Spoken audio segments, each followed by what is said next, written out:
Hello friend, নমস্কার। আমি আলপনা বলছি মালদা থেকে। আলপনার চ্যানেলে সমস্ত সবাইকে স্বাগত। বড় থেকে প্রণাম জানাই, ছোটো থেকে ভালোবাসা জানাই। চলুন আজ কী রান্না করবো, কী রেসিপি হচ্ছে। আজ আমি রান্না করবো দই কাতল। এখানে মাছটাকে ভেজে নিলাম, শুকনো লঙ্কা তেজপাতা আছে।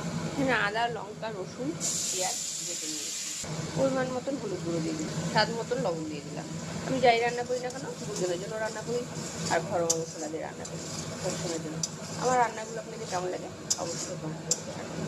আর পারলে ট্রাই করবেন আমার রান্নাগুলো, ভালো লাগবে।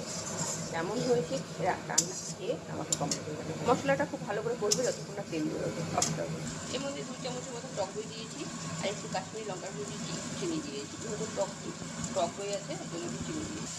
টক দইটা দিয়ে দিলাম, এবার ভালো করে এটা একটু ফেটিয়ে নেব, কষিয়ে নেবো। টক দইটা দিয়ে ভালো করে কষানো হয়ে গেলো, এবার জল দিই। আমার কাতল মাছের টক দই হয়ে গেল, নামিয়ে নিই। আমার কাতল মাছের টক দই হয়ে গেল। আমার রেসিপিটা কেমন লাগে আপনাদের অবশ্যই কমেন্ট করে জানাবেন। চলুন একবার রান্না করে খেয়ে দেখুন। নতুন নতুন রেসিপি দেখার জন্য, নতুন তো না ঘরোয়া রেসিপি দেখার জন্য সঙ্গে থাকুন। টাটা, আবার কাল দেখা হবে।